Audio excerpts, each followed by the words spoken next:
Without their support, I wouldn't be here. Congratulations, Danny. There's your crowd. Take your helmet off.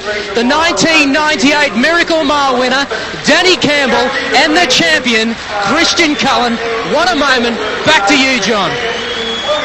Thank you, Ryan. Yes, I'm in awe of him, just like everybody else here at Harold Park Raceway. I couldn't get into the horse. I was trying to weed my way through these people. People said, get out of here. And I said, look, that's my horse. I couldn't get in. And the people there, they were just standing there gaping at them, and that was wonderful. You know, I mean, no other horse ever done that. The crowds were 20 and 30 deep round his box, everywhere we went. In Bankstown, they usually have a crowd of 12 to 1,500. They had over 10,000 people there. He brought the crowds wherever he was.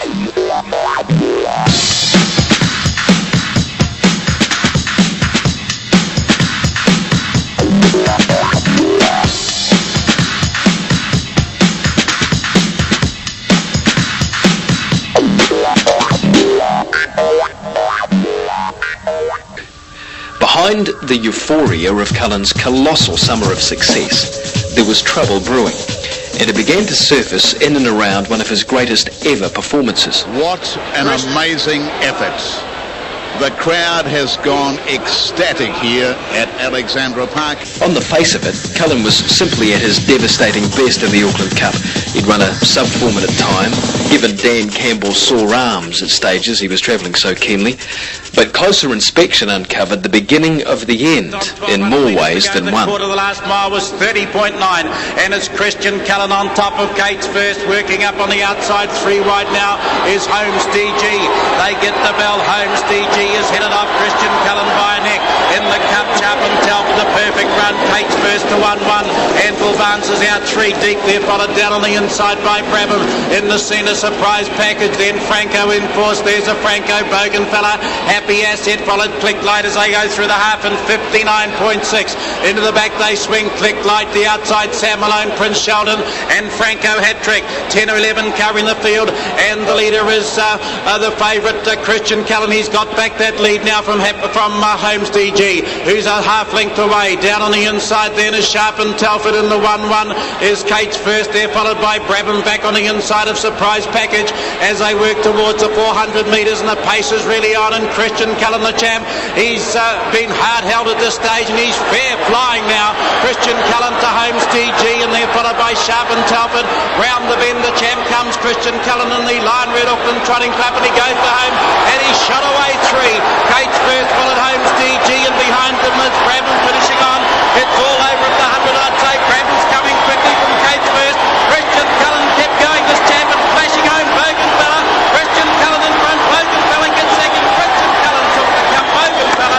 Cates first is third, followed Brabham, Quick Light. On the outside, Happy Asset. Absolutely wrapped for this crowd to get such behind such a horse like this. The Australian crowd got behind him, and I think now the New Zealand crowd's getting behind him, and I'm very proud to be associated with him. Yes, he has caught the imagination, and I think it's great for trotting. It's great for all racing, I think. You were cool, calm and collected. Were you cool, calm and collected when Holmes DG had a look at 1,000 out? I was a wee bit worried when I was coming around the last bend. I sort of couldn't steer him too good, but Holmes DG still started the battle, and after that, once I got clear of him, I knew I was home.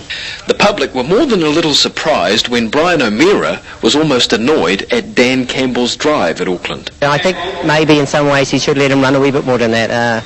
I think within the horse himself, he's better to let it run a wee bit more. To me, all Danny had to do in the Auckland Cup was straighten his head a wee bit and just make him run a wee bit straighter, and he wouldn't have crossfired onto himself. And I also would have let him run a wee bit quicker down the back in the Auckland Cup, like he was strangling him. Yeah, I remember that statement, Brian saying I should have let him go down the back. He was sort of giving me a bit of a rough drive. I think if I'd let him go, I would have run across the car park in the middle. Don't know what happened that night. He was good in front, and they sort of started to pressure him a bit with a round to go, and he just sort of got on one rein real bad, and the further he went, he just got worse and worse. Like, come around the last bend, I had 2 hands on one rein. I thought, if I run over a pylon, I'm going to lose this race. And even up the straight, he was still on one rein that bad, I didn't even pull the earplugs out. I couldn't get my hand out of a rein to pull the plug. So he really did do good to win that race. You know, I don't know what the story was behind why he got locked on that one rein. He just Well, he could have been feeling his old leg a wee bit. He had a few niggling problems here, so whether it was that or whether he sort of couldn't handle Auckland Way, but he had raced up there previously and driven good. It was the only time he ever drove bad. Added to the concern over the way Cullen had raced at Auckland was the continual pressure of promoting him.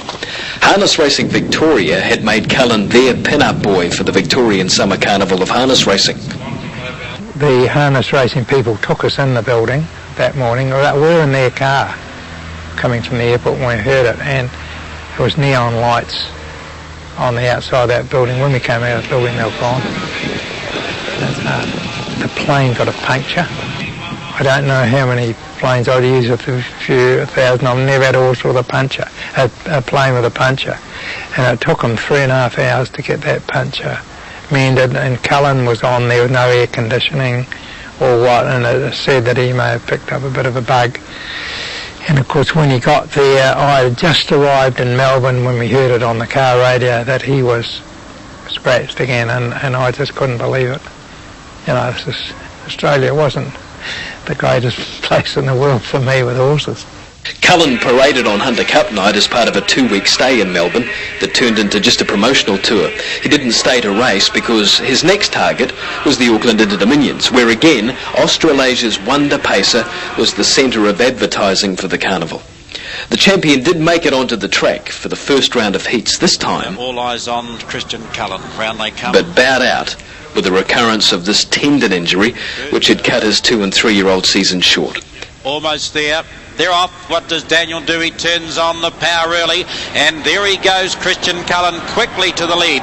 Brabham's going to get the perfect run on the trail there, followed by Country Duke. One broke up, and that was Melton Lucian. He could work some phenomenal times round home, and like you say, run those halves and 55 in that round Kiwi, but at the end of the day, I think it must have taken its toll. Like, he just probably left too many races on the track at home or on the tracks where he is starting. Is probably, you know, horses don't race clocks, they race horses, and sometimes trying to spin off halves like that in front of the media, it does take its toll on them. And Daniel Campbell just gave a little bit more rein to the champ Christian Cullen, 1.5 lengths blue ribbons. Brabham's going a big... There's plenty of critics out there that if he doesn't win are going to say he's overrated, he's not as good as you think he is. So really, he's probably got to be quite a wee bit better than the other horses. And he's a horse that took a lot of work, and he was a horse that always thrived off a run. So that's why. I didn't run them all like that. 2 a peck a night and that, I didn't do that at all. Opposite. But he needed that.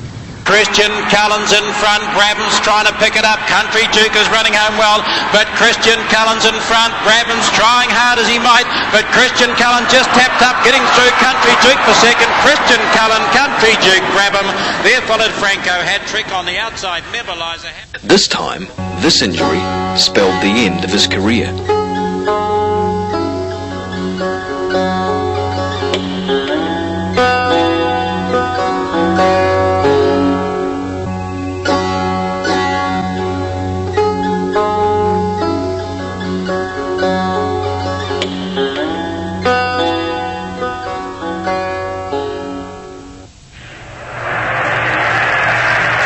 It just felt like a premature end. Christian Cullen had only just begun his reign at the top of racing. He can't be finished yet. He's young, he's strong, he's what the sport wants, he's what the sport needs. And what better chapter would there be in harness racing than the comeback of the champion? 2 or 3 months down the track, I said, well, you know, I mean, my horse is well, and that is not showing up much on the scan now, and the following month is not there at all. You know, would we run him again or retire him? And so we came to the conclusion that we've did a bit of research. We talked to guys like Nyam, DG Nyan, and we got research from overseas that stallions could serve mares and